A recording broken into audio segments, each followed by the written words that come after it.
le rejoindra. Est-ce que vous voyez bien l'écran? Oui, On parfait. voit bien ton écran. Bienvenue à toutes et tous sur ce webinaire de restitution du travail du groupe thématique intercollectif sur l'internationalisation de son collectif. On est très fiers d'organiser ce premier webinaire de restitution à destination de tous les collectifs qui se poseront ces mêmes questions. Et donc, je vais passer la main aux personnes qui ont contribué à ce travail. Je vous laisse gérer la suite et en particulier les questions et le timing. N'hésitez pas si vous avez besoin de quelque chose. Je vais peut-être prendre la main et je précise que si je suis si bien habillé, c'est parce que je suis à un mariage, pas seulement pour cet événement qui pourtant est exceptionnel. Pour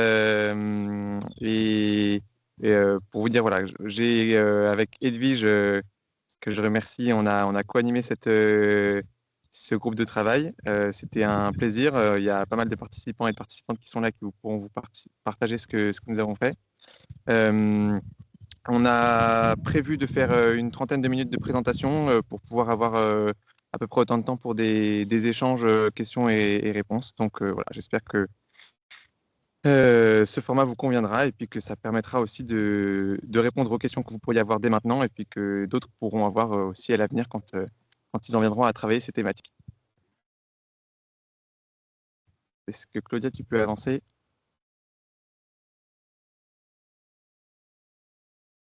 Voilà. Donc, on voulait faire une première introduction un peu sur le GT, son fonctionnement, qui un peu nous étions, avant de vous présenter notre travail en lui-même. Et on a organisé notre présentation, donc la restitution de notre travail, en 3 points. D'abord, regarder comment s'articulait le local et le global dans le cadre d'un collectif internationalisé. Ensuite, quelles actions étaient rendues possibles par le fait d'être un collectif internationalisé. Et enfin, les implications en termes de gouvernance qu'il pouvait y avoir. Le but, c'est que tout au long de cette présentation, on vous partage aussi des exemples concrets issus de nos collectifs. Voilà, donc vous verrez au long de cette présentation ces différents exemples. Donc, je vais continuer sur cette partie introduction et je vous laisserai compléter si j'ai des éléments à ajouter, mais on voulait vous expliquer qu'on a commencé à travailler avant le début de l'été, enfin au début de l'été, et que sur le cours de l'été, le début de cette année, on s'est réunis toutes les 2 semaines ou un peu moins à peu près, réunissant des membres de 6 collectifs différents. Et moi, je précise que j'étais en même temps à l'animation et membre d'un collectif, issu de secteurs d'activité variés, de tailles d'entreprises variées aussi. Mais voilà, pour se poser cette question de l'internationalisation, sachant qu'on était aussi des niveaux différents dans nos collectifs. Et c'est ça qui a été assez riche. Et voilà, autour de ça, de comment est-ce qu'on le construit, quelles sont les bonnes pratiques pour bien le construire. Et cette diversité en fait de nos différents collectifs a vraiment participé à une grande richesse. Je pense que nous, en participant déjà, on avait eu beaucoup de fruits. Donc, on espère qu'on pourra vous partager ça durant cette session. Et puis, aussi, d'ailleurs, si vous avez des questions qu'on pourra, par la suite, qu'on pourra répondre à vos sollicitations à l'avenir. Une précision, dans nos collectifs, il y a des collectifs qui ont été créés sur volonté de la direction, d'autres qui se sont créés en interne, et ça participe aussi aux différences qu'il peut y avoir de possibilités ensuite dans les actions que l'on met en place. Est-ce que Edwige, tu veux prendre la main sur cette présentation? Oui, merci Henri, merci à tous. Alors, on a fait une petite carte effectivement pour vous donner une idée d'où sont situés les collectifs. Donc, on voit que c'est beaucoup en Europe et Amérique et un petit peu Asie.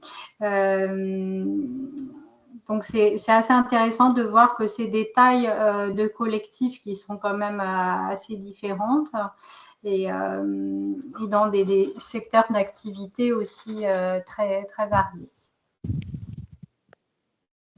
Merci. Et donc, on va vous en parler pas mal par la suite. Avant de continuer, on voulait faire un petit focus sur les notions de global et de localité, justement parce que ça va être un peu la base des slides suivantes. En fait, ce qu'on appelle global, c'est ce qui est commun aux différentes localités au sein de l'entreprise. Ça peut être par exemple, déjà le fait d'appartenir à la même entreprise, ça peut être, tout ce qui est, commun au sein de l'entreprise à toutes les localités. Mais ça va aussi être, ce qu'on appelle le niveau global, le réseau qui relie l'ensemble des localités. À l'inverse, on va appeler localité les groupes locaux du collectif. Donc ça peut être un groupe local à l'échelle d'un pays, mais ça peut être aussi un groupe local à l'échelle d'un site, comme par exemple une usine. Une usine. Vas-y Claudia. Merci. Et du coup, une des premières questions, ou plutôt une des premières clés qui est ressortie de nos échanges, c'est de se dire, mais comment articuler le global et le local? Ou autrement dit, comment construire une décentralisation tout en partageant un socle commun? Parce que de l'ensemble de nos échanges, ce qu'on a vu, c'est que les groupes locaux sont un peu les moteurs du collectif. On sait que l'aspect social est hyper important, que ça facilite l'implication, mais il y a aussi le fait que agir à un niveau local, ça permet également de voir les impacts directs sur le terrain.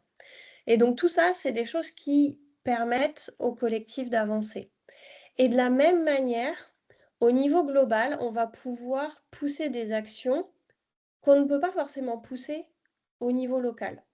Donc, on voit bien qu'il y a vraiment deux complémentarités de cet aspect local et de cet aspect global. Et au final, en comparant les expériences de nos différents collectifs, on a vu que la manière de s'organiser peut dépendre à la fois de l'histoire du collectif, mais aussi de sa raison d'être. Et que pour un collectif qui, par exemple, voudrait commencer à travailler à son internationalisation, on pense qu'il y a vraiment un gros travail à faire, d'abord au niveau de la gouvernance, c'est-à-dire définir qu'est-ce qui va être la raison d'être du collectif, qu'est-ce qui va être sa manière de s'organiser, sa charte, et à partir de cette gouvernance, de voir quels sont les avantages et les inconvénients à mettre le curseur plutôt du côté local ou plutôt du côté global. Vas-y Claudia, je t'en prie. Quelques exemples en fait pour illustrer ce que je viens de vous dire, donc encore d'un point de vue théorique, avant qu'on passe vraiment aux exemples concrets.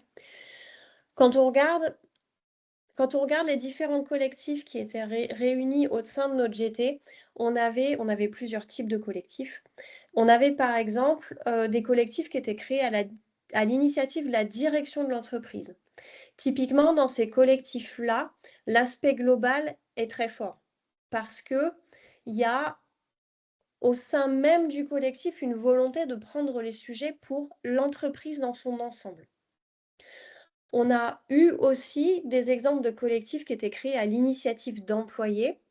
Et au final, quand on regarde ces collectifs-là, la naissance du collectif, en général, elle s'est faite dans une première localité, à partir d'un petit groupe de personnes qui se connaissaient déjà. Et donc l'aspect local et social va être vachement fort dans ce type de collectif, et aussi simplement parce que ce collectif, il est né d'une localité. Donc va y avoir peut-être besoin de plus de temps pour qu'il y ait d'autres localités qui développent aussi leur collectif, et puis après d'autres pays qui développent leur collectif. Donc on a une dynamique qui est très différente. Et on a eu un troisième type de collectif qui est par exemple un collectif créé en fédérant des groupes locaux déjà existants.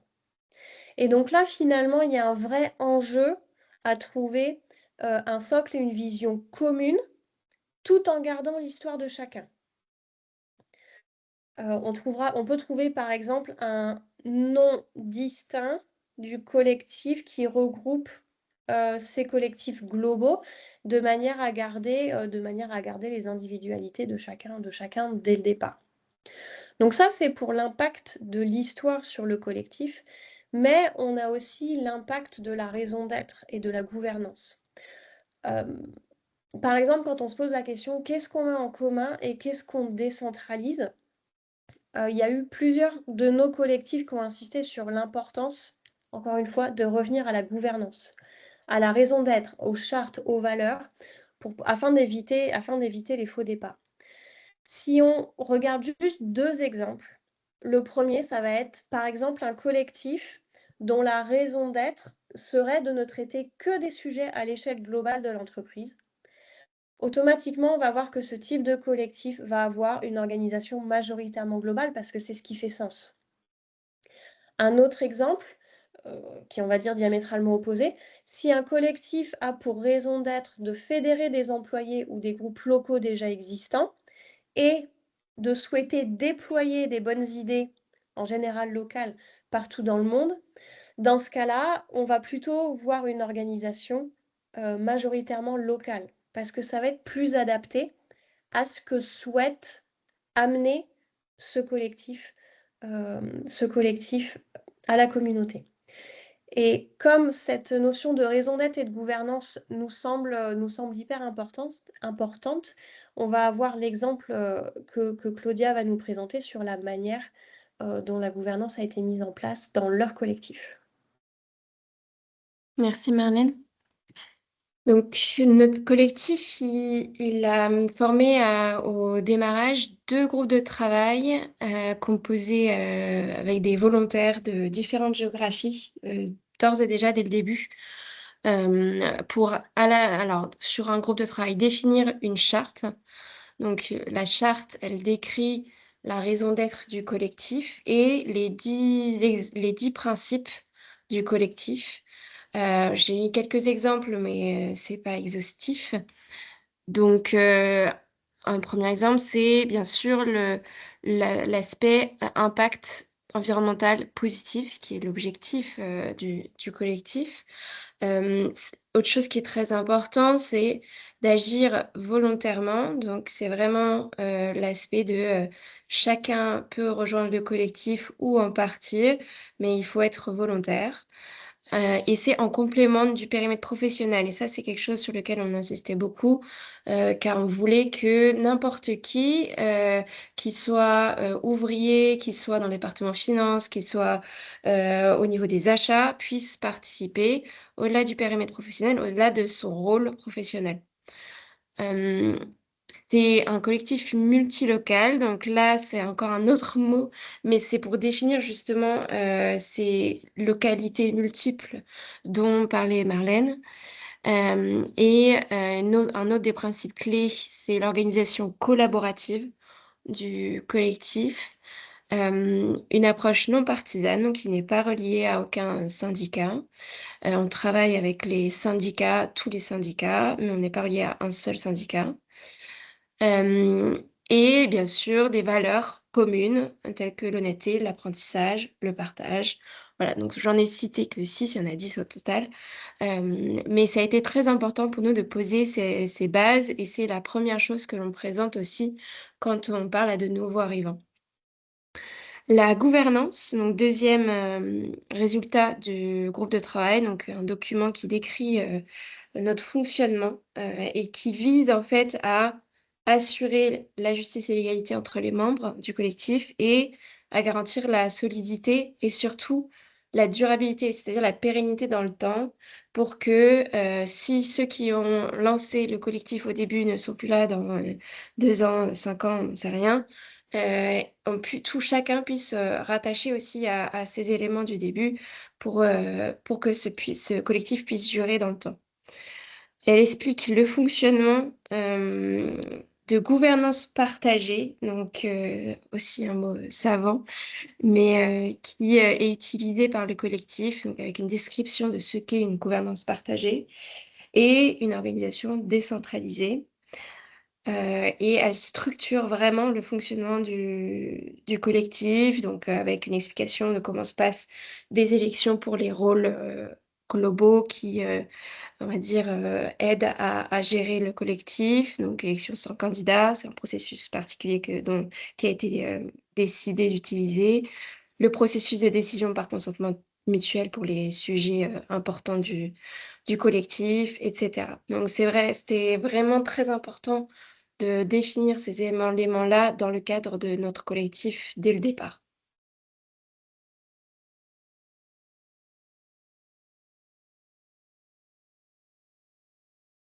Et je laisse la Alors, parole à... je Euh, peux reprendre. oui, Henri, vas-y. Quelles actions sont rendues possibles par l'internationalisation? Donc, comme on vous le disait en introduction, cette internationalisation, elle va donner de nouvelles possibilités. Euh, donc, on a essayé voilà, de dégager quelques axes. D'abord, sur la partie sensibilisation, le collectif va pouvoir sensibiliser en interne, mais aussi en dehors, donc dans l'entreprise. Et la taille qui grandit de ce collectif qui s'associe aussi à des cultures différentes, ça va être un enjeu. Les réplicabilité des bonnes pratiques, voilà, cette richesse des différentes localités, ça va permettre de gagner aussi du temps en reprenant les choses qui ont bien passé ailleurs. Et enfin, des actions au niveau global. Ça, on va retrouver ce qui va être les politiques voyage, ou alors la mise en place de certaines actions structurantes, des éléments au niveau des orientations stratégiques aussi de l'entreprise, voilà, qui vont permettre de faire advenir le changement à tout niveau de l'entreprise grâce à la consultation aussi de différentes localités. On va détailler ces différents points en donnant des exemples à l'aide de nos expériences dans les slides suivants.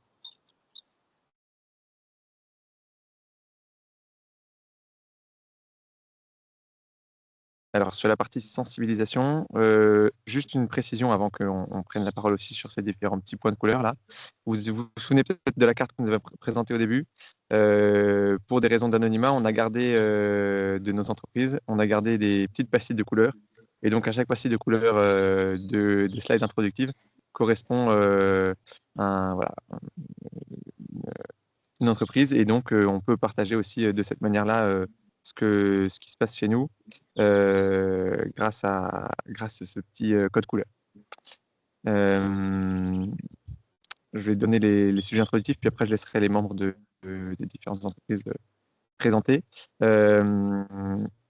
Sur cette première partie, donc, sur la partie sensibilisation, s'internationaliser, ça va permettre d'avoir dans le collectif plus facilement différentes langues maternelles, donc de mieux toucher les gens des différentes localités, avec une spécificité qui est qu'en fonction de la culture locale, peut-être que certains sujets passeront mieux ou moins bien. Par exemple, ce sera peut-être plus compliqué de parler de végétarisme dans certaines localités, tandis que dans d'autres, ce sera complètement acquis. Et donc, voilà, il y a un sujet que toutes les cultures ne vont pas recevoir tous les sujets de la même manière. On enchaîne sur les exemples? Ouais. Du coup, de notre côté, je voulais partager des exemples. Là, pour le coup, on est plutôt tourné vers l'externe du collectif. Et on a notamment certains membres qui contribuent ou qui s'associent à des communications et des événements locaux et qui font ça dans leur langue maternelle. Typiquement, on a eu cet été quelques personnes du groupe Brésil qui ont participé à la rédaction d'un article pour la Journée mondiale contre la pollution. Et ils ont également eu l'opportunité de mentionner notre collectif dans cet article, ce qui nous a permis d'accueillir quelques membres supplémentaires côté Amérique du Sud. Et on a eu très récemment, en Amérique du Nord, une présentation de notre collectif lors d'un événement qui regroupait les représentants environnement des différentes usines. Là, c'est pareil, c'est quelque chose qui a été réalisé récemment et qui devrait nous permettre d'accueillir quelques personnes supplémentaires depuis l'Amérique du Nord. De notre côté, sur la partie sensibilisation, justement pour proposer sans imposer, on a fait travailler nos ambassadeurs sur la création dans des petits GT d'animation sur différents sujets comme l'eau, comme la mobilité ou des sujets qui étaient assez larges, et en proposant dedans différentes ressources, des ateliers, des jeux, etc. Et ensuite, on a mis ça sous la forme d'une boîte à outils à disposition de toutes les localités, qui peuvent ensuite choisir en fonction de si la thématique déjà les intéresse, et puis au sein même de la thématique, les activités qui, selon elles, fonctionneront le mieux en fonction de leur culture. Et bien sûr, ça demande de travailler un peu sur la traduction, mais on fait ça avec nos ressources en interne. Et par contre, ça permet vraiment de s'adapter au pays tout en profitant du fait d'être un collectif internationalisé, donc d'être nombreux à pouvoir se partager des éléments.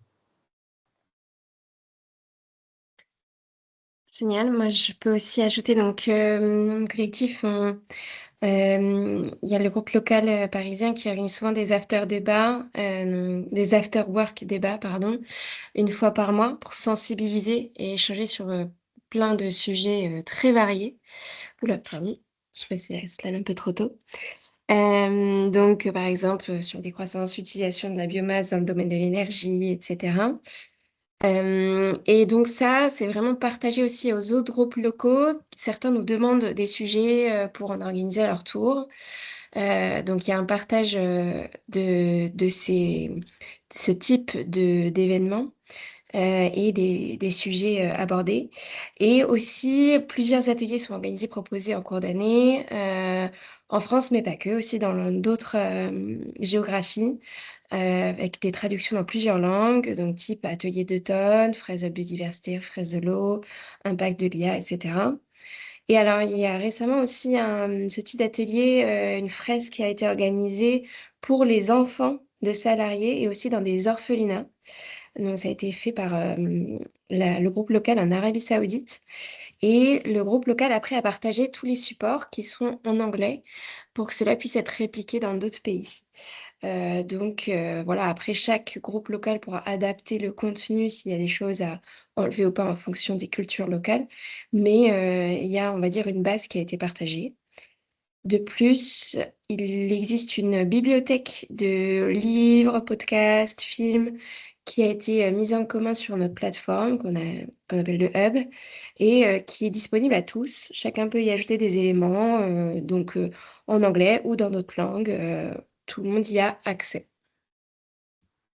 Bien sûr, c'est souvent des livres, podcasts et films sur les sujets, c'est sur les sujets environnementaux.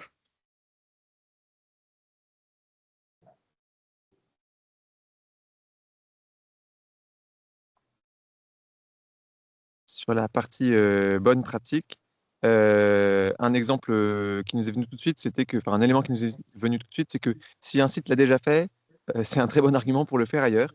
Ça donne voilà, un argument un peu implacable en interne sur son site.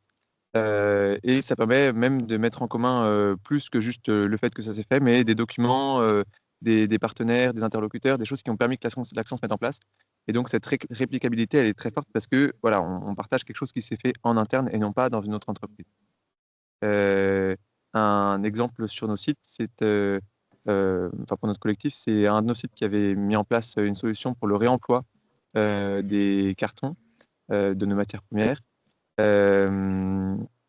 Et en fait, voyant que c'était quelque chose qui marchait très bien, il a pu, via notre collectif, le partager aux gens qui étaient sur les autres sites, ce qui a permis de partager cette bonne pratique aux personnes qui travaillent sur ce domaine-là dans l'entreprise. Et donc là, aujourd'hui, on a de plus en plus de sites qui se mettent à utiliser cette solution.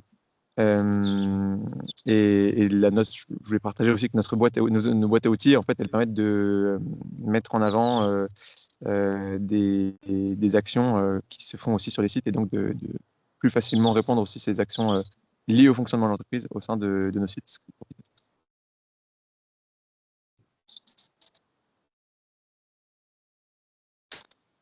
Je crois que la couleur orange, on n'a pas Emmanuel qui a représenté l'entreprise. mais on en a discuté ensemble, je vais prendre la main. Ils ont un de leurs sites aux États-Unis qui, un peu sur un fonctionnement similaire, avait un fournisseur qui recyclait les palettes. Et donc, ils ont trouvé ce même interlocuteur, en fait, était présent aussi dans d'autres localités. Et donc, ils ont réutilisé ce modèle sur d'autres localités également. Et de même, quelques exemples de notre côté avec un des groupes locaux américains qui a pu partager tout son argumentaire et sa méthode de communication pour passer à du café en grains, donc qui génère moins de déchets que les cafés en capsule dans les bureaux. Et en particulier, le groupe local autrichien avait été très intéressé par cela et ça faisait des mois qu'ils essayaient de convaincre leur management, leur top management pour changer. Et donc, ils ont pu réutiliser ça dans leur groupe local grâce à ce partage. Et deuxième exemple, le challenge Ma Petite Planète a été lancé par un groupe local français et qui a pu expliquer la démarche notamment au groupe local allemand qui était très intéressé et ça a permis au groupe local allemand de le lancer beaucoup plus rapidement et en ayant cette preuve de bon fonctionnement et surtout que ça avait bien marché au niveau de la France, ça a aidé à lancer ça.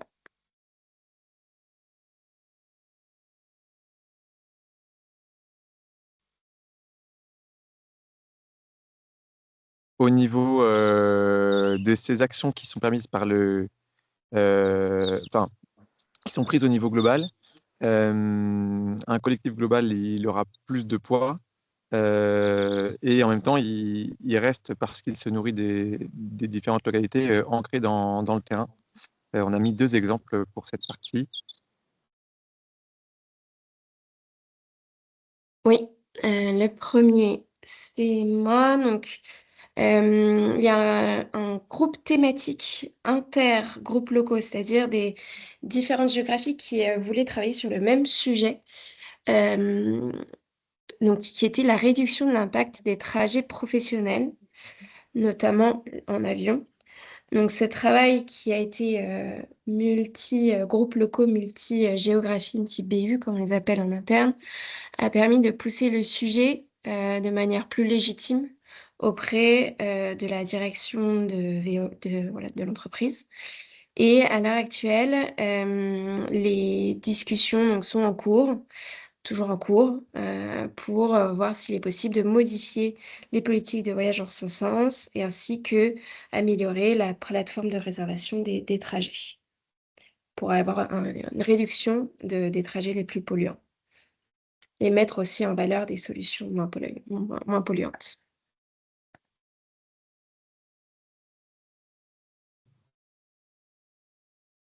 Rima, tu es avec nous, je crois.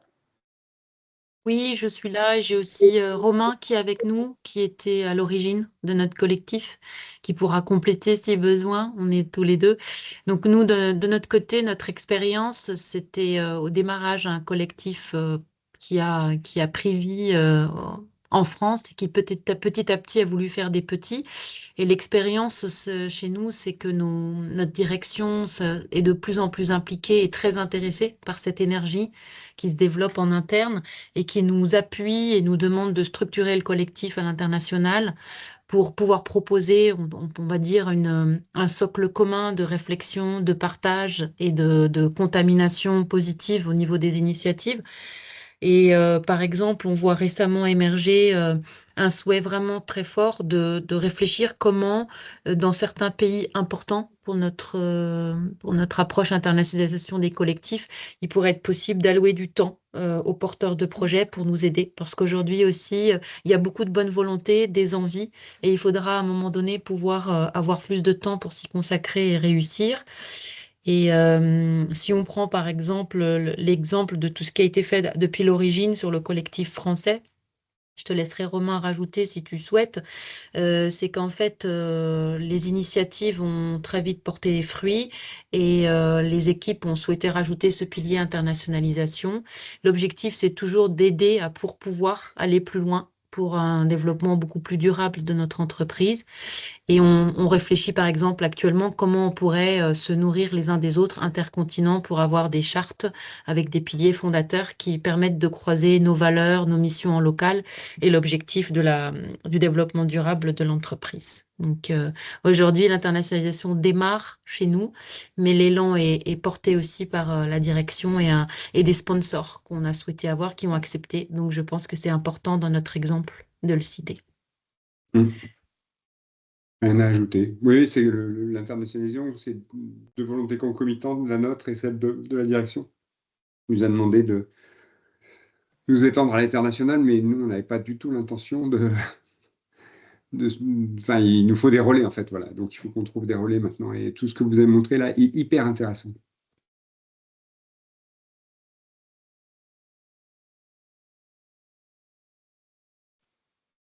Merci. Alors, même si on n'a pas vocation à vous expliquer comment est-ce que dans un groupe local, il faut que vous fonctionniez, on s'est dit qu'il y avait un élément sur les bonnes pratiques au quotidien qui était important. Parce que très vite, dans nos questionnements en début de nos travaux, il y avait des sujets qui peuvent paraître un peu mineurs, mais qui en fait sont un vrai sujet au quotidien, justement. La différence des langues parlées, de fuseaux horaires, la manière dont le collectif s'est monté. Et donc, voilà, il y a un enjeu d'interculturalité, de comment est-ce qu'on travaille ensemble. Et quelque chose qui ressortait, c'est que parfois, voilà, on ne connaît pas toutes les cultures, on ne sait pas exactement quel serait l'idéal, et que donc un fonctionnement un peu en mode essai-erreur peut être adopté. Nous, ça a fonctionné chez nous comme ça pour se caler correctement entre les différentes géographies et voir ce qui fonctionnait le mieux. Et une proposition qu'on a sur ce sujet-là, pour explorer un peu la partie interculturelle, c'est de faire discuter les différentes localités entre elles. Ça peut être avec comme support un film ou un documentaire. Et voilà, je l'évoquais tout à l'heure dans notre entreprise, mais on propose vraiment le proposer quand on est au niveau global, sans imposer. Donc vraiment, voilà, mettre des choses à disposition et qu'ensuite, sur chaque localité, le collectif soit souverain dans ce qu'il choisit de mettre en place ou pas, parce que c'est eux qui connaissent le mieux ce dont leur localité a besoin et quelles sont les contraintes aussi culturelles qu'il peut y avoir.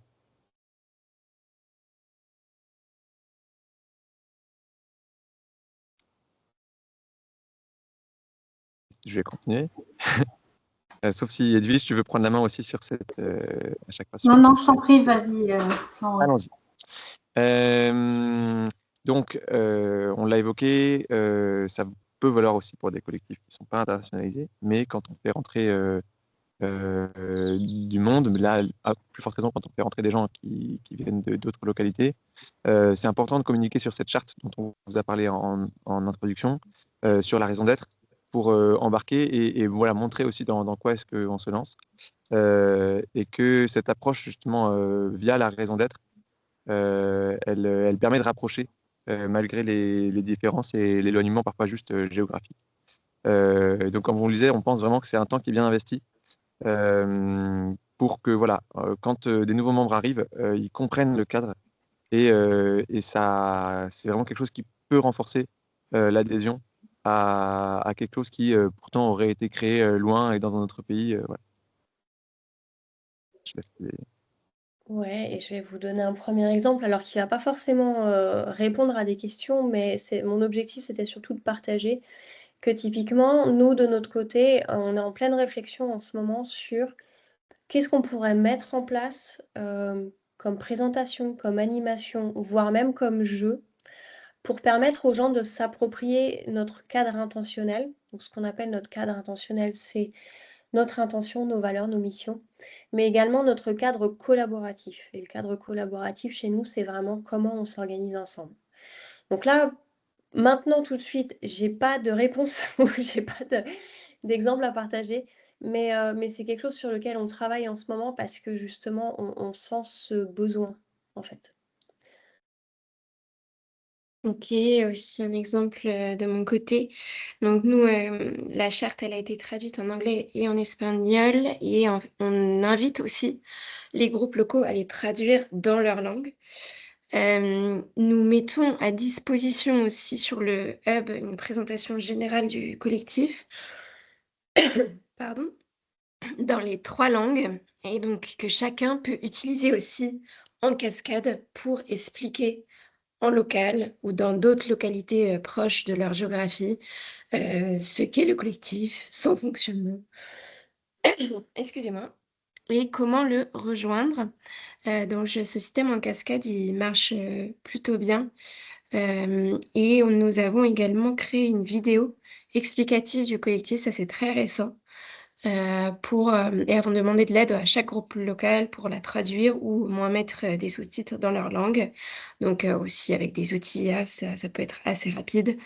On va voir ce que ça donne, ça on n'a pas encore de feedback là-dessus. Ça peut paraître un tout petit truc, mais voilà, juste une langue parlée qui est différente et en fait, ça peut gêner un peu la communication. Et c'est vrai on partageait des exemples qui permettaient quand même il y a des choses aujourd'hui qui nous permettent quand même de faire du lien. Et donc sur ce sujet de la méthode essai-erreur, je partage un fonctionnement qu'on a eu dans l'entreprise en commençant par d'abord inviter les membres qui étaient d'autres pays à nos réunions et justement à l'aide d'outils récents, voilà, d'avoir une espèce de traduction en live parce que c'était des gens qui ne maîtrisaient pas complètement le français et les réunions se faisaient en français. En évoluant, en discutant avec eux, il fallait refaire des points séparément avec eux parfois pour s'assurer qu'ils avaient eu bien les informations, les documents. Maintenant, on est passé à finalement une coordination par des membres du collectif qui sont là à la réunion en français et puis ensuite qui refont dans la langue des collectifs qui sont à l'international un temps d'échange séparément. Et donc en anglais et bientôt en espagnol aussi. Et c'est un fonctionnement qui convient mieux à tout le monde finalement. Voilà, c'est un équilibre qui s'est trouvé au fur et à mesure. Ok. Et nous, de notre côté, en fait, on essaye de mettre en place différents types d'animations au niveau global.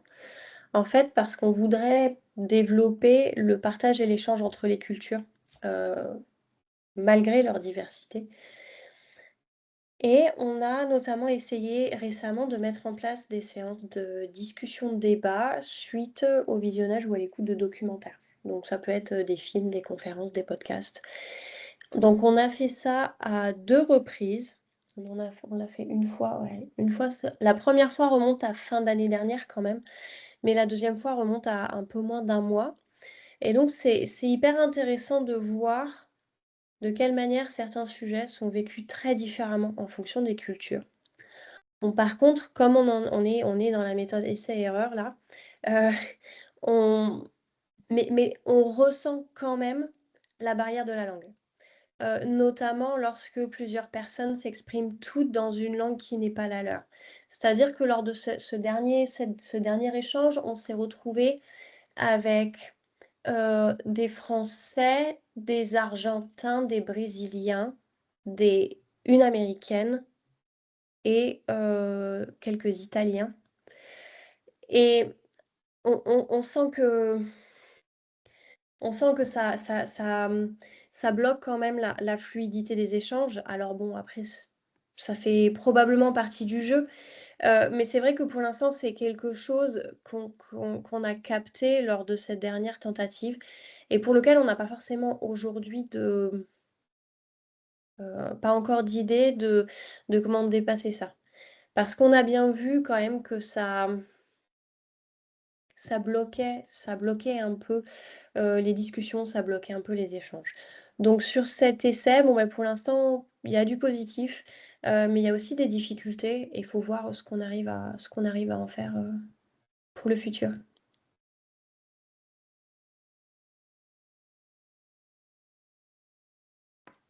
que, Paul, tu mets une remarque sur les questions et qu'on n'est pas très en avance sur le timing annoncé. Alors, on n'a pas commencé à 18h pile, mais on va essayer d'être efficace. Un sujet aussi d'enjeu, c'était et lié au sujet culturel, c'est le temps dédié pro ou perso. Alors ça peut dépendre de, bien sûr, l'histoire du collectif, comme on vous en parlait, mais aussi voilà, de la culture liée au pays où le collectif est implanté. Donc je partage pour la couleur orange. Sur certains sites, donc du collectif, les employés qui en font partie mènent leurs actions en dehors du temps de travail. Dans d'autres pays comme au Mexique, c'est pas du tout quelque chose qui se fait. Et donc, ils ont dû passer par la hiérarchie et intégrer ça dans le temps de travail. Et c'est un équilibre qui s'est trouvé justement en discutant entre les référents des différentes localités. Deux exemples de mon côté.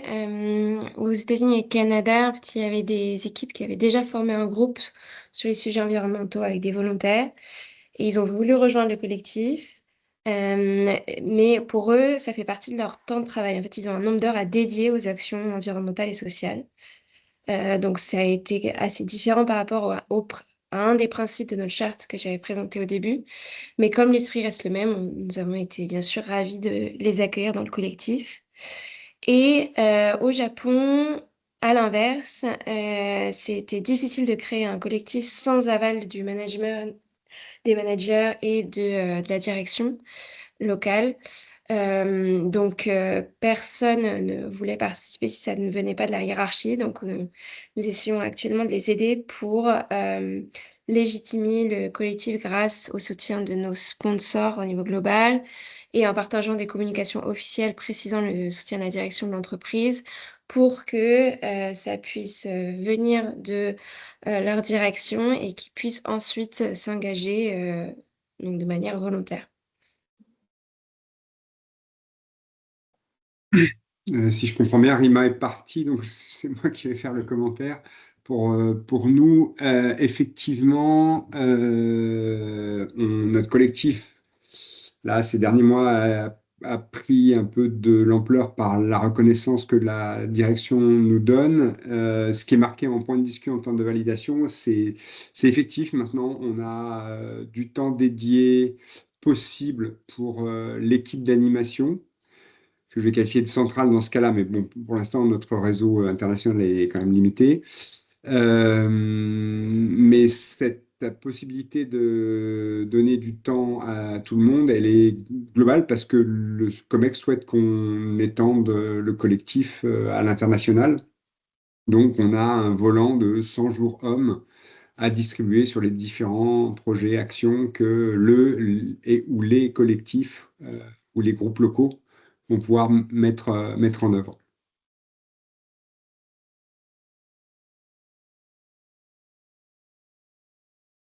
On voulait partager aussi un élément qui est, comme on vous le disait, on pense vraiment que le lien, il se fait auprès des gens qu'on peut rencontrer tous les jours et donc au niveau local souvent, qu'au niveau global, il y a parfois plus d'enjeux, mais donc il y a des petites initiatives à trouver. Je reprends donc le point orange. L'entreprise, le collectif a utilisé l'atelier The Week en ligne avec des représentants de différentes localités. Vous remarquez US, Mexique, Argentine, Inde et France que c'est des fuseaux horaires qui peuvent être différents. C'est un équilibre à trouver qui permettent de, voilà, un peu comme le présentait Marlène, réagir à des supports. Si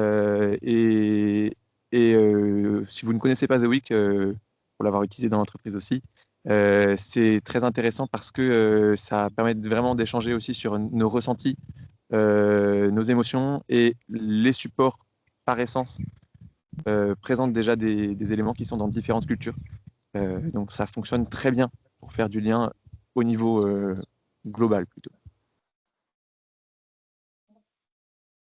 Et de notre côté, nous animons une réunion par trimestre avec les représentants de chaque groupe local, donc pas la totalité de chaque groupe local, mais un ou deux représentants. et nous leur proposons en avance deux slides templates où ils peuvent partager sur leurs actions récentes ou aussi sur les besoins de support qu'ils auraient, donc s'ils ont besoin d'aide justement pour mettre en place une action, besoin d'idées, etc. Et lors de cette réunion trimestrielle, chacun peut parler de ses succès et difficultés. Autre part ailleurs, nous poussons aussi les opportunités de challenge ou atelier. Donc, il y a le groupe local au Mexique qui avait notamment organisé un challenge zéro déchet avec les familles des employés pendant 1 mois.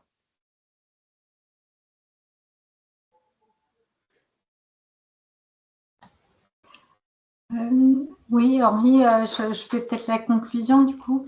Donc, la conclusion sur nos échanges, le partage entre les différents collectifs et les différentes entreprises sur ce sujet de l'internationalisation, c'est que c'était vraiment très, très riche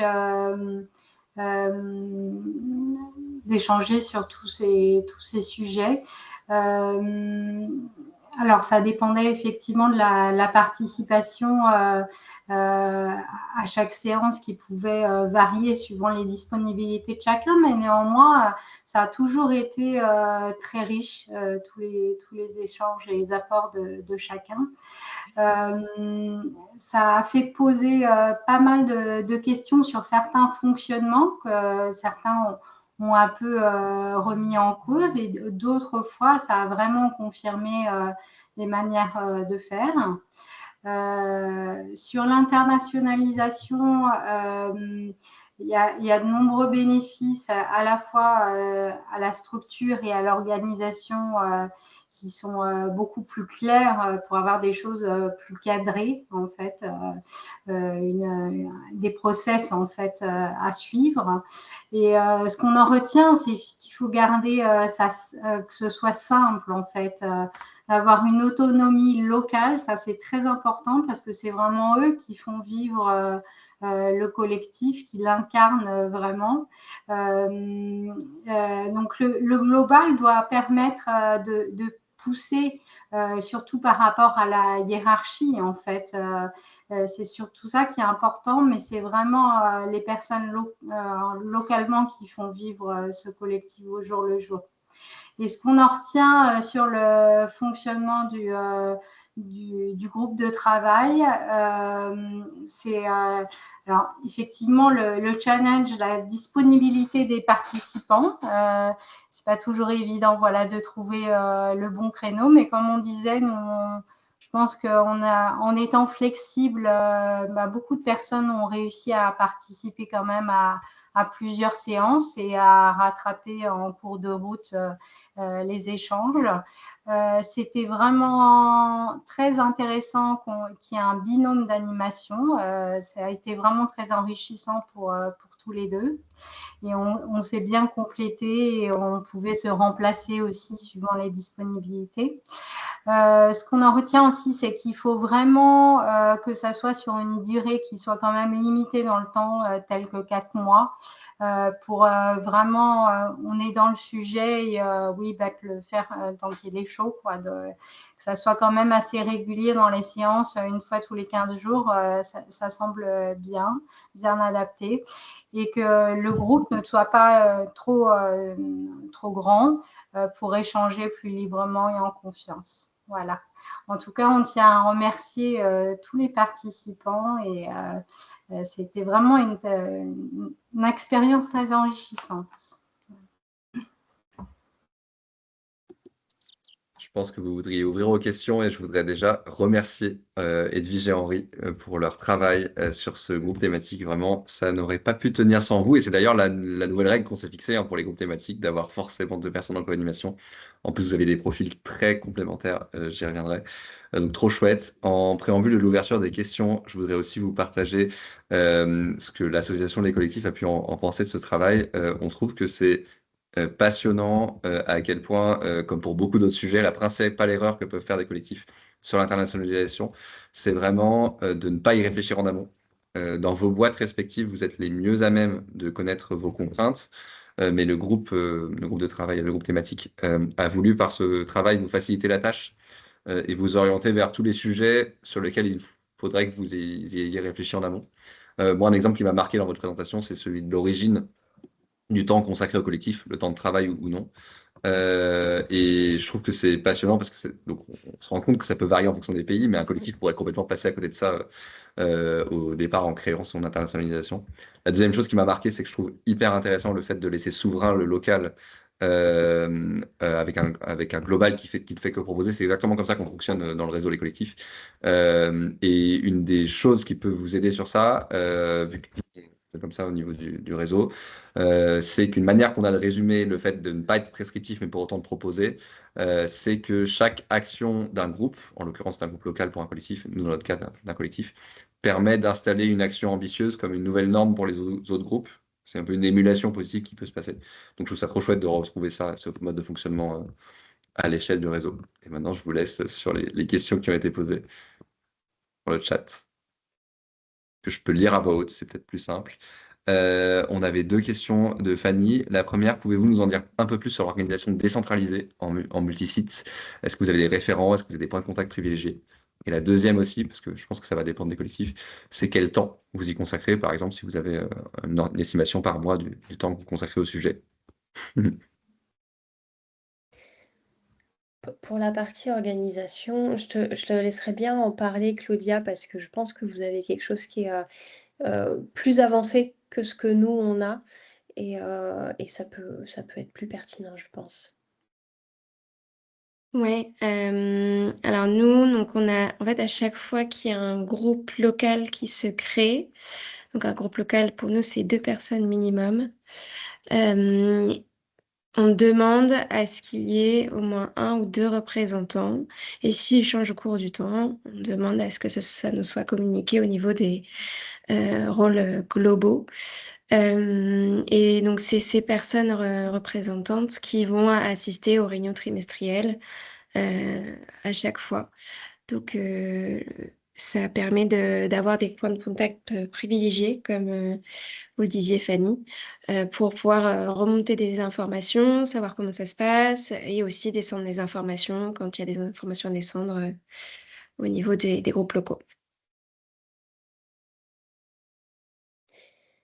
Et pour le temps passé, alors nous, de notre côté, c'est un peu comme ce que Claudia expliquait pour la partie globale de leur collectif, c'est-à-dire que nous, c'est que du temps en plus de l'activité professionnelle.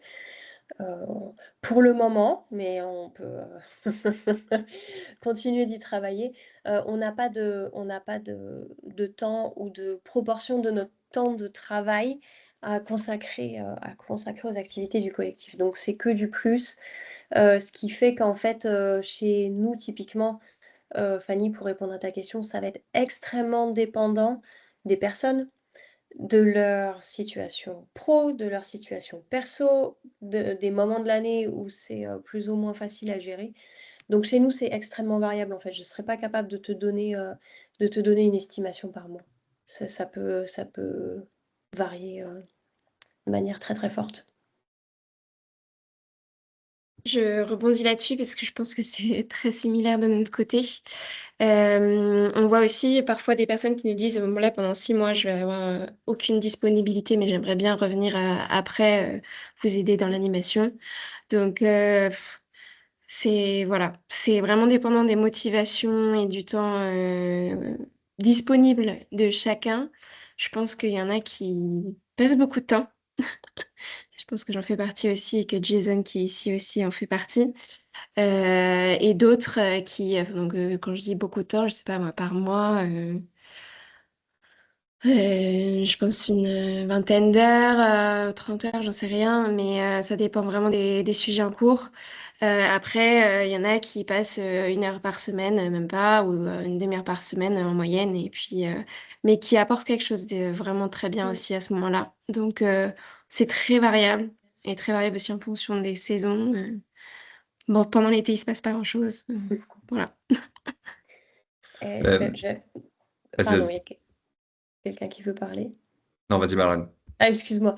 C'était juste pour rajouter que, pour le coup, je sais que nous, au sein de notre collectif, c'est quelque chose sur lequel on insiste quand on accueille des nouveaux membres ou quand on présente le collectif en disant qu'en fait, on accueille les gens à la capacité qu'ils sont capables d'apporter. C'est-à-dire qu'on ne leur demande pas de faire 1 heure minimum par semaine, etc., pour pouvoir faire partie du collectif. C'est vraiment les gens sont bienvenus et ensuite ils s'engagent à hauteur qu'ils sont capables de s'engager, au moment où ils sont capables de le faire.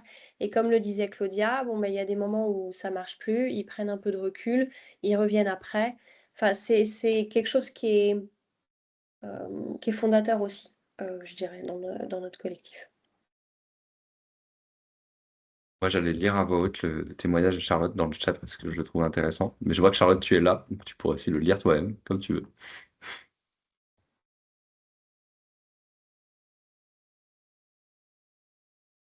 Je vais peut-être le faire. Qui dit, j'aimerais ajouter l'expérience de notre collectif sur un point. Quand on parle d'internationalisation d'un collectif centralisé en France et dont la majorité des membres actifs sont en France, il n'est pas uniquement utile de recruter à l'étranger, entre guillemets, mais il faut aussi atteindre une taille critique pour un fonctionnement autonome par région. Eux, après 3 ans, ils ont à travailler avec un collectif de 25 personnes, dont 10 en France, et avoir pris acte des faiblesses de cet orga, notamment le fait qu'il fallait énormément d'énergie d'animation depuis la France. Ils sont en cours de transition vers un collectif de 50 personnes, 10 en France et 10 par région, pour pouvoir justement mener des sujets locaux en autonomie. Et ce que je trouve hyper intéressant parce que c'est hyper complémentaire de ce que vous avez pu évoquer dans ce travail de groupe thématique. Et c'est des choses qu'on voit aussi. Enfin, je sais que nous, l'internationalisation de notre collectif a vraiment pris de l'ampleur depuis le mois de juin. On avait déjà quelques pays en plus de la France avant le mois de juin, mais comme on a eu le lancement de notre page The Hub, on a eu pas mal de membres qui nous ont rejoints à ce moment-là. Et on voit également ce que tu décrivais, Charlotte, c'est-à-dire qu'on a des pays où pour le moment, on a 2 personnes, 3 personnes, 5 personnes. Et typiquement, pour l'instant, on ne peut pas vraiment dire que ces pays-là, ils ont commencé quelque chose. On sent qu'il y a besoin il y a besoin de support, il y a besoin de leur partager des idées, des inspirations pour qu'ils gagnent d'une certaine manière, non seulement de l'autonomie, mais aussi une certaine inertie. Et c'est vrai que cette notion de taille critique, elle joue. Alors, nous, de notre expérience, on n'a pas forcément un nombre précis en disant au-delà de temps par pays, ça démarre. Je pense que ça va vachement dépendre des cultures et des personnes aussi. Mais par contre, il y a bien cette notion de taille critique. Je sais pas si vous avez d'autres questions. Il y a une question sur la taille du collectif, mais ça a déjà été répondu dans le chat. Ouais. Moi, j'ai une question si jamais. Ma question, ce serait sur la présence d'une direction du RSE ou du développement durable à l'échelle du collectif. Nous, on parle souvent, on est souvent contacté par des collectifs qui ont le problème suivant, c'est-à-dire qu'il n'y a pas de direction RSE à leur niveau, notamment le niveau France. Du coup, il faut qu'ils s'internationalisent pour toucher, avoir un interlocuteur direct du côté de la RSE. Donc ça, c'est vraiment un des gros avantages de s'internationaliser. Est-ce que vous avez vu l'exemple inverse de collectifs où en fait il n'y a pas d'interlocuteur au niveau du groupe monde et où du coup c'est pas évident pour un collectif d'exister au niveau global quand il n'y a pas ce type d'interlocuteur. Est-ce que vous avez vu ça ou pas? Mais alors, Si personne ne dit oui, c'est que c'est sans doute pas le cas. non, mais nous, typiquement, on n'a pas d'interlocuteur RSE ni en France ni au global, mais ça n'a pas empêché le collectif de s'internationaliser, pour le coup. Je dis pas que c'est pas des choses qu'on aimerait qu'on aimerait développer et mettre en place pour le futur, mais pour l'instant, ça s'est fait de manière indépendante. Ouais, c'était pas vraiment. Enfin, l'interlocuteur RSE était pas forcément le sujet. On voulait. Enfin, ce qui était important, c'était d'avoir des alliés au niveau de la direction du groupe, des sponsors, ce qu'on appelle des sponsors, pour pouvoir avancer, développer le collectif, etc. Mais c'était. Alors, effectivement, la direction qu'on appelle Performance plurielle et développement durable chez nous fait partie de ses sponsors, mais c'est pas le seul. Et c'est pas le plus actif avec nous. Donc voilà, je pense que c'est pas forcément nécessaire. En tout cas, nous, on n'a pas ressenti forte le besoin.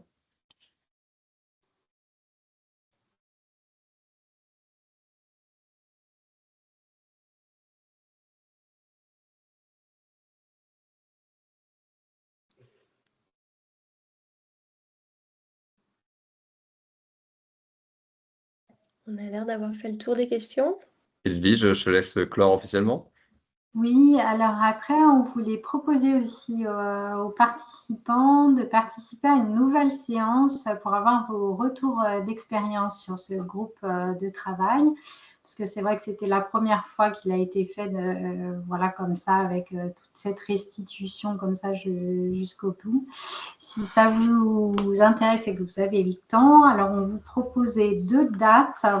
Parce qu'en plus, on a Cyril qui va être co-animateur d'un autre groupe de travail qui se propose d'animer cette séance pour qu'Henri et moi, on puisse y participer également. Et donc, ça serait soit le mercredi 29 ou le jeudi 30 octobre à 12h30, 13h30, si cela vous plaît. Après, vous pouvez nous confirmer par mail la date que vous préférez. Et comme ça, on peut fixer ça. En tout cas, on vous remercie beaucoup pour votre participation. On était vraiment enchantés de tout ce qui s'est échangé pendant ce groupe. Et merci aussi pour ceux qui sont venus se renseigner sur nos travaux, nos échanges. Voilà. Un grand merci et à très bientôt. Bravo et merci. Merci à tous. Merci à tous.